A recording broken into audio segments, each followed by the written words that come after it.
Critics and audiences are raving about Wiesenthal, a true story based on the life of Simon Wiesenthal. Powerful and insightful, Tom Dugan's performance makes history come alive. Get your tickets now at telecharge.com.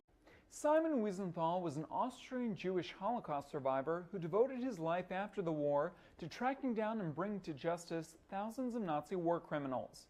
Nicknamed the Jewish James Bond, Wiesenthal spent more than half a century dedicated to the cause. He died in 2005 at the age of 96, but his story is now being brought to life off-Broadway in a solo show called Wiesenthal. The piece is written and performed by Tom Dugan, and the show's New York debut is being co-produced by Daryl Roth, who's currently represented on the New York boards with Kinky Boots and the revival of You Can't Take It With You.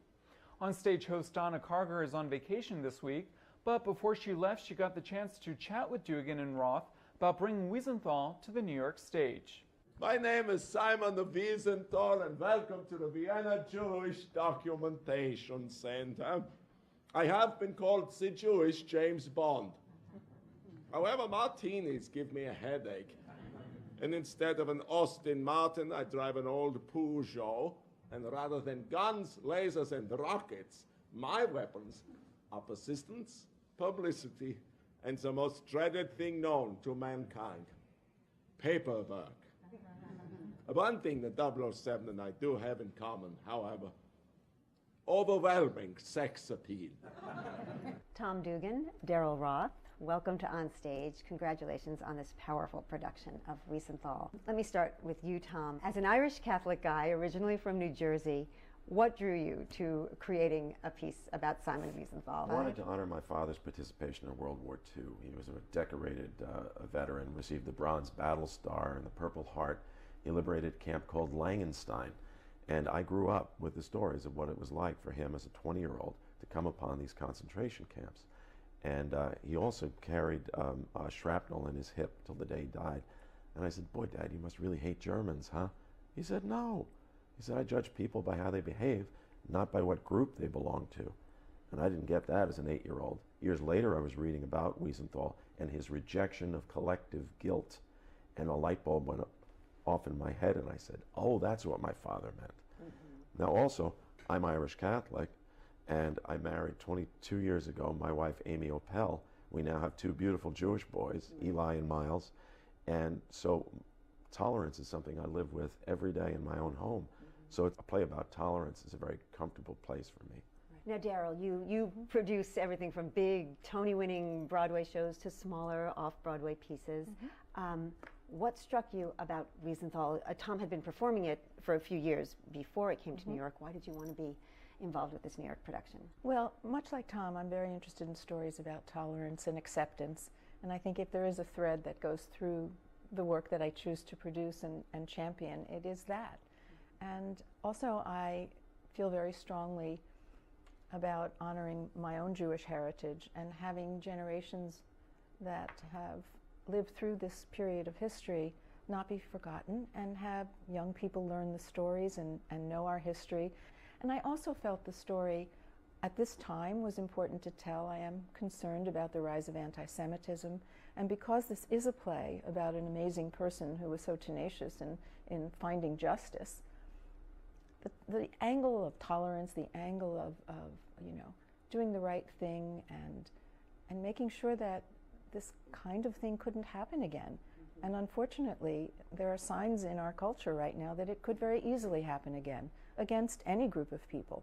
So from a Jewish point of view, from a political point of view, and just from a human point of view, it's just meaningful to me. And of course, Tom's performance is amazing. Yeah. Tom, let me ask you, the play takes place in April of 2003. It's set on Wiesenthal's last day at work. Yes. In his office in the Jewish Documentation Center in Vienna, and he's talking to visitors about his decades of tracking down Nazi war criminals. How did you research the piece, and how did you go about becoming Wiesenthal, who in this piece is in his 90s? You're in your several decades. 53. 53, okay. Yes, well, what I have to do to create the character is, first of all, I'm not bald, and Wiesenthal was, but I shave my head to do the play, and I do a lot of makeup, and I wear a padded suit. But the key to being able to do this show is because Wiesenthal understood that the message had to get out always to the young people. And I was able to capture, I think, in the play, the fact that this man had an amazing sense of humor. And that was the key, because now I have high school kids, many, many high school kids come in to see the show, and they all walk in like, oh God, this is going to be so depressing. And they all walk out happy, laughing, so glad they've seen the show. Speaking of young people, you have in the audience, you recently had, well, 3 generations of someone very important. Anne Frank's second cousin, I guess she was, along Yes. with her daughter and her granddaughter came to see the show. And in the piece, you talk about how Wiesenthal was instrumental in tracking down the officer who arrested Anne Frank's family. Carl Silberbauer. And the value of that was because during the 50s, there was a movement of the first Holocaust deniers, in the sense that there was a whole lot of young people, teenagers, who believed that, were taught by their parents, the perpetrators of the Holocaust, that Anne Frank's story was made up.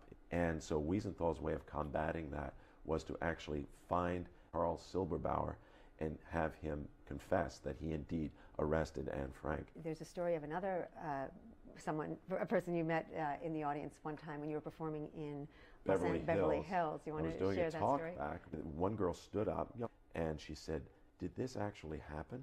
I said, "Yes, it's all factual, all the facts are there." I said, "Why do you ask?" And the girl said, "Well, my parents told me that the Holocaust was exaggerated." And I said, "Now, why do you think that your parents would say something like that?" She said, "Because my great-grandfather was Adolf Eichmann, who was, of course, the architect of the Holocaust." And the audience was aghast. But what did we all have to practice in that moment in that theater? The rejection of collective guilt. This girl did nothing wrong. So everybody calmed down, and then we were able to ask her a few questions. She didn't know a lot, but the magnificent experience of the real-time learning experience and the practicing, it brought history right here and right now into our laps. Daryl, let me ask you something. In an interview that you did with The Forward, this was actually about a year ago, you talked about growing up in Wayne, New Jersey, where you were the only Jewish kid, and you said that made you feel very much like an outsider. How did that affect your work now and what you choose to produce, and perhaps your work with Wiesenthal? I think it affected my being, not in such a negative way, other than informing my life in a way that made me more sympathetic to people that are considered outsiders or are considered by society to be somewhat less than. And I actually take it as a strength in a way. My Jewish education was very secure. There was a synagogue in the town next to the one I lived in, and so, you know, I never felt as though I wasn't connected to my identity. But I think my taste in theater and my taste in storytelling has really been informed by that, and by the plays that I do. Usually there's someone or a story to be told that is about someone that feels an outsider or is looking for acceptance. And I think it's also something that helps change the world. I want to thank both of you so much for coming in. Thank and you. It is Wiesenthal at the Acorn Theatre off Broadway on Theatre Row. Thank you Thank very you so much. much. Thanks so much.